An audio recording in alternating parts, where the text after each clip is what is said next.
अस्सलाम वालेकुम नाजरीन, welcome to my channel my review. Drama serial Yahya Yahya की थर्ड एपिसोड लॉन्च हो चुकी है, जो कि लोगों को बहुत ही ज़्यादा पसंद आ रही है।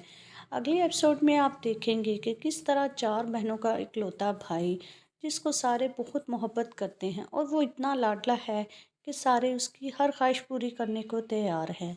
फिर आप ये भी देखेंगे कि मिली याहिया को प्रपोज करने वाली है, क्योंकि वो भी याहिया को पसंद करती है और उससे बहुत प्यार करती है। और ऐसा लगता है कि याहिया भी मिली को बहुत पसंद करता है, क्योंकि दोनों की आपस में बहुत ज़्यादा अंडरस्टैंडिंग है, जिसको लेके दोनों को लगता है कि वो दोनों ही एक दूसरे के लिए बेस्ट ऑप्शंस हैं।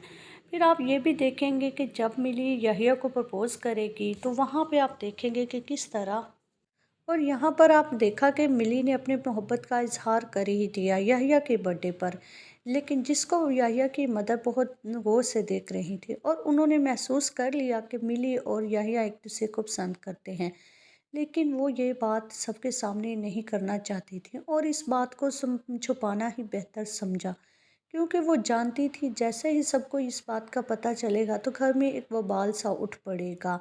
दूसरी तरफ आप देखेंगे कि याहिया और मिली जो है सिर्फ अपने ख्वाबों में अपनी ज़िंदगी को संवारने के लिए दोनों अब इकट्ठे निकल पड़े और दोनों बस अपनी ज़िंदगी फ्यूचर प्लानिंग करते रहे, किस तरह दोनों एक दूसरे के साथ एक दूसरे में गुम हो गए। और लेकिन अगर आप देखेंगे तो याहिया जो चाहता है ज़िंदगी में बहुत आगे बढ़ना और उसको मैच की सिलेक्शन भी करवानी है, जिसको वो हर हाल में करवाना चाहता है, जिसके लिए वो बहुत मेहनत कर चुका है।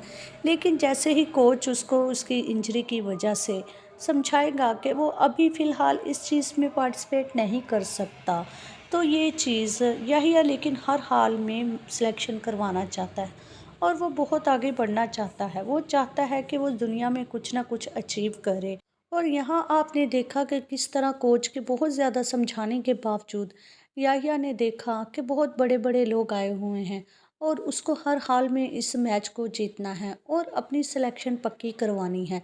तो याहिया ने देखा कि वो चप्पल में तो ये अपनी सिलेक्शन नहीं करवा सकेगा, तो पहन लिए जॉगर्स और उन जॉगर्स को काट लिया आगे से, ताकि और फिर अपने कोच को कहा कि देख ले, मैंने अब जॉगर्स को आगे से सामने से कट कर लिया है, अब मुझे परफॉर्म करने में कोई मसला नहीं होगा।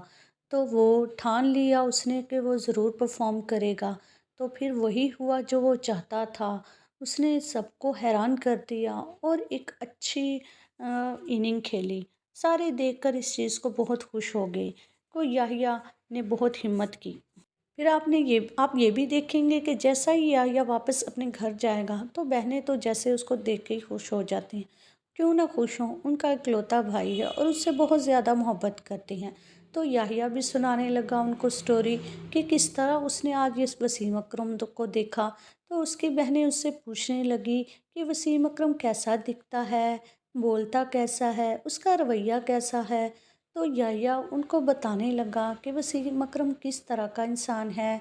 लेकिन वहीं पे देखा कि उसके बाप की आमद हुई और उन्होंने कहा कि वसीम अकरम को देखो या अफरीदी को, लेकिन काम वही होगा जो तुम मेहनत करके कमाओगे, तुम्हें मेहनत करोगे तो तुम्हारा नाम होगा। दूसरी तरफ आप देखेंगे कि मिली मिली तो बस हर वक्त याहिया की यादों में खोई रहती है। उसको तो सिर्फ याहिया ही चाहिए और वो चाहती है जल्द अज जल्द उसकी शादी याहिया से हो जाए, जिसके लिए वो कुछ भी कर सकती है। जब से उसने याहिया को प्रपोज़ किया है तब से तो वो बस याहिया के ख्यालों में ही खोई रहती है। लेकिन उसको ये नहीं पता कि जब उसकी ये बात खुल जाएगी, सब घर वालों को पता चल जाएगा, तो उसको ये नहीं पता कि कैसा तूफ़ान आने वाला है और वो तूफ़ान उन दोनों की ज़िंदगियां भी ख़राब कर सकता है। फिर आप ये भी देखेंगे कि किस तरह आपने देखा कि जैसा ही मिली को पता चला कि याहिया ने तो अपने जोगर्स काट लिए हैं, तो याहिया को बुलाया और याहिया से कहा और उससे पूछा कि उसने जोगर्स क्यों काट दिए। तो याहिया ने जब उसका रीज़न बताया, मिली तो यही चाहती है कि वो ज़िंदगी में कामयाब हो। वो तो खुश हो गई, वो याहिया के लिए कुछ भी कर सकती है। तो उसने कहा याहिया को कि वो पैसे दे देगी और उसने जब याहिया को पैसे देने की कोशिश की तो याहिया ने पहले से उसको इनकार कर दिया कि वो नहीं रख सकता पैसे। लेकिन मिली ने ज़बरदस्ती उसको पैसे दिए और कहा मेरी तरफ से जोगर्स ख़रीद लेना, जब यही सब कुछ मिली की वालदा ने देखा तो वो गुस्से से आग बबूला हो गई और याहिया के जाने बाद हो गई अपनी बेटी के इर्द गिर्द और सुना दी उसको खरी खरी कि याहिया को शर्म नहीं आती कि घर में 4 बहनें हैं फिर भी दूसरों की बेटियों पर नज़र रखता है। वो अपनी माँ के अल्फाज सुनते ही मिली को गुस्सा आ गया और मिली ने कहा कि ऐसा कुछ नहीं है, याहिया बहुत अच्छा लड़का है। क्योंकि मिली की माँ बिल्कुल नहीं याहिया को पसंद करती और वो नहीं चाहती कि याहिया की शादी कभी मिली के साथ हो। अब देखना ये है कि क्या मिली अपनी फैमिली को राज़ी कर सकेगी या फिर याहिया की वालदा इस रिश्ते के लिए खुशी का इजहार करेगी कि नहीं। अगली एपिसोड का रिव्यू जानने के लिए चैनल को लाइक शेयर सब्सक्राइब करें।